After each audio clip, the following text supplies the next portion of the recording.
वणी शहरामध्ये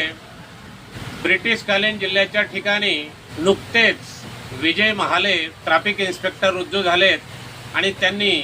अतिशय महत्त्वाची मोहीम वणी शहरामध्ये जे विदाऊट लायसन धारक जे दारू पिऊन बेधून गाड्या चालवणाऱ्याचा बंदोबस्त करण्यासाठी सकाळपासून त्यांनी शिवाजी महाराज चौक ते जेवढे चौक आहे त्यावर बंदोबस्त लावलेला आहे। परंतु वणी शहराला जे पोलीसचा ताफा पाहिजे तो ताफा आत्तापर्यंत महाराष्ट्र पोलीसने दिला नाही आणि वणीला जेवढे जुने क्वार्टर पडले आहे ब्रिटिशकालीन ते क्वार्टर सुद्धा बांधण्यात आले नाही आणि वणी परिसरामध्ये खदानीचा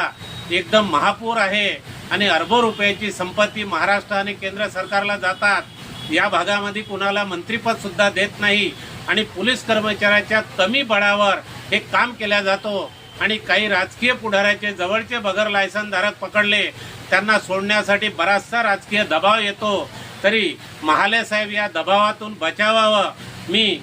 विजय महाले ट्रॅफिक इन्स्पेक्टर यांच्या पाठीशी वणीचे DYSP यवतमाळचे SP IG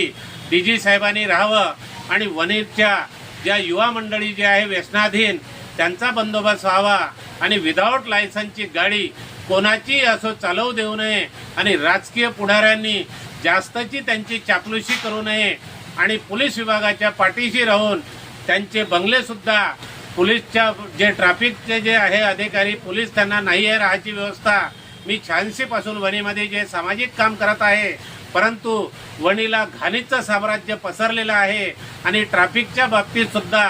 खरा बंदोबस्त करण्याचं महाले साहेबांनी एकदम जे षडयंत्र जे आखलेलं आहे वणीच्या जनतेला न्याय देण्याचं। तरी मी महाराष्ट्राचे DG साहेब, अमरावतीचे IG साहेब, यवतमाळचे SP साहेब, वणीचे DYSP साहेब मी धन्यवाद देतो एक चांगला अधिकारी पाठवल्याबद्दल। स्वतः नारायण गोडे आणि वणी शहराच्या जनतेच्या वतीने शुभेच्छा देतो आणि विघ्न संतोषी लोकांना चुकीच्या गाड्या चालवल्यानं आणि व्यसनाधीन लोकांना धडा शिकवण्यासाठी मी शुभेच्छा देतो। स्वतः नारायण गोडे आणि इथेच थांबतो।